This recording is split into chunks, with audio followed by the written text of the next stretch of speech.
Hello, this is Brad Strickland, and I am holding a Heavy Hitters magazine, and I'm going to read it out loud. Welcome to Heavy Hitters Remix.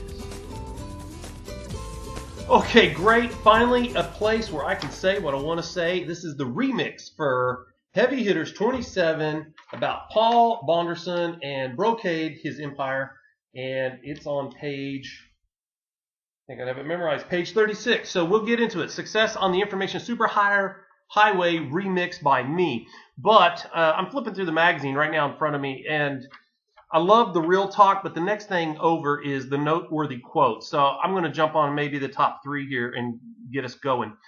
So the first noteworthy quote on page 24 is, motivation will always beat mere talent.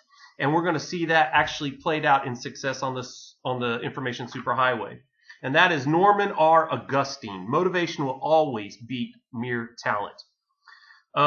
Success is never final. Failure is never fatal. Courage is what counts. Sir Winston Churchill. That is always an awesome one to put in front of you.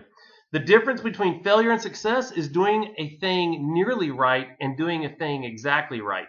Edward Simmons. Now that's the comment right there that really resonated with Paul. The difference between failure and success is doing a thing nearly right and doing a thing exactly right. So let me jump over into the article. This is Paul Bonderson, remixed by me. And I'm not going to read it because I already got it. I did a straight read, and you can hear all you want about this guy and everything. But what I want to pull out a remix is I want to put you in the mindset to go and make something happen, especially after a crappy day of work on a Monday and you can't stand your commute and you know you got to get back home, hug the dog, kiss the kids, pat the wife and all that stuff. And then you got to get on your grind like Gary Vaynerchuk says from 10 to midnight, 10 to 2 and get something done.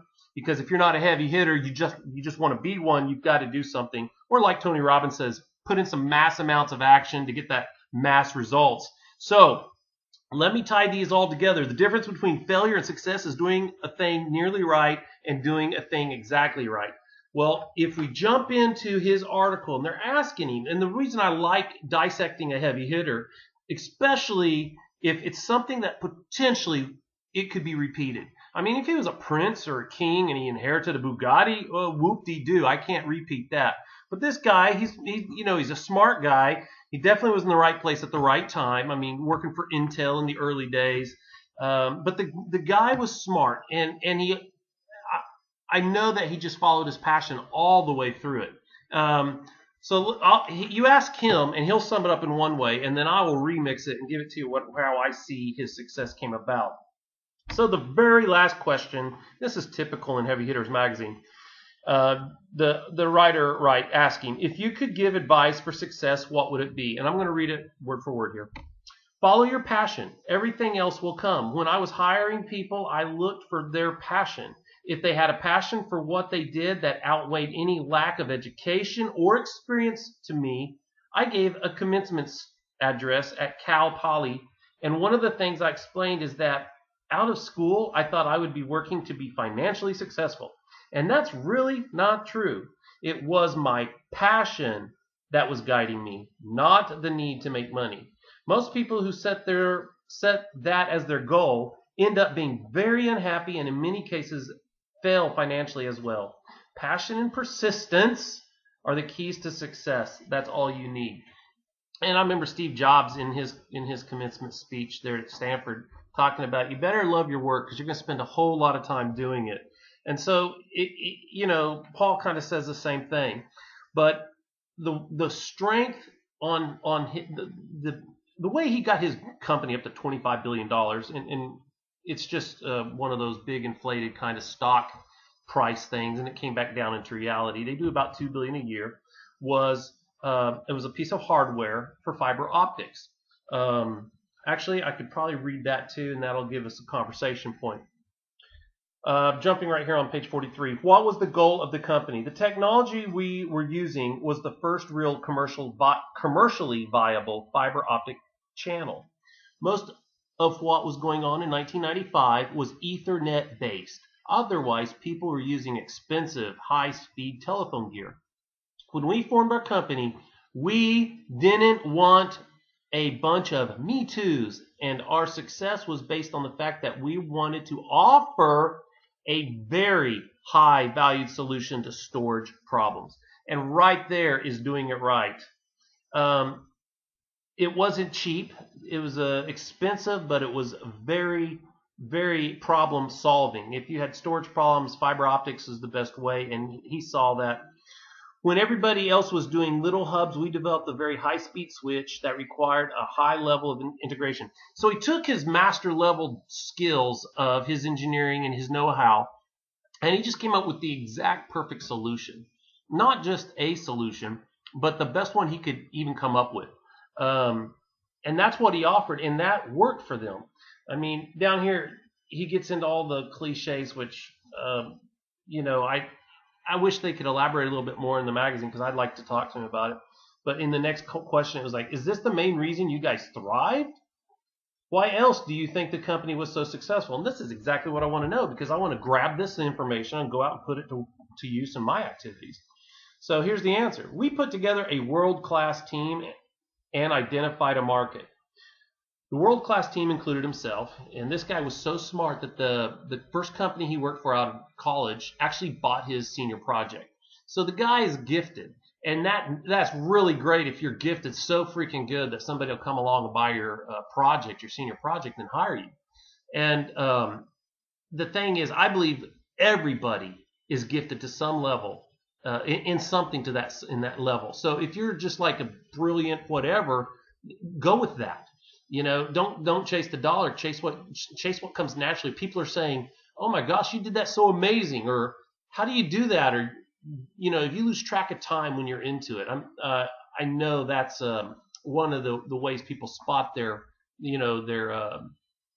gift, their genius, or whatever. And so I'll reread it again here. We put together a world-class team. That's him being smart. And identified a market, and they did. They saw where they could make an improvement on an existing product storage. We had the best marketing, engineering, manufacturing, and sales team. This is baloney. He just didn't want to insult anybody. He didn't want to hurt anybody's feelings in the sales team. When your product is like toilet paper and you're the only one selling toilet paper, you're going to have great success. So your sales team, you know, hey, we got fiber optic storage solution. Really? Is it financially viable, which means can I afford to buy it and implement it into my company here? The salespeople, yeah, they just have to clean up. Engineering, manufacturing. Is anybody going to manufacture a piece of crap? Yeah, they do. So you just kind of have to look over that, make sure it's done. The best marketing. That's basically shouting loud or getting the word out. But you know what? You don't have to market. I found gold over here in California. All you got to do is whisper that. So you got fiber optics. You got a home run product that solves a solution, and you know how to build it because you're good at engineering. So a lot of this is just Paul being polite and not being blunt on how he became successful. So I'm going to start it over again. We put together a world-class team and identified a market. We had the best manufacturing, engineering, and sales team.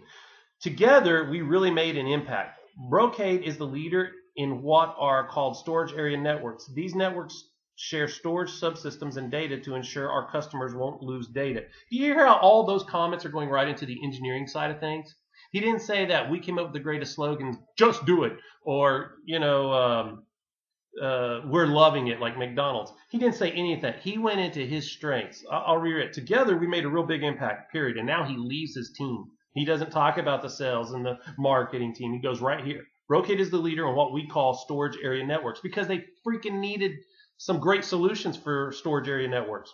These networks share storage subsystems and data. Man, he sounds like an engineer. Subsystems, data, 4.5 to the calibrated nth degree. Ensure our customers won't lose data. We were the pioneers in that marketplace. So let me say, if you got an idea for a solution that maybe hasn't been identified yet. Maybe it's out there, but you could do it better.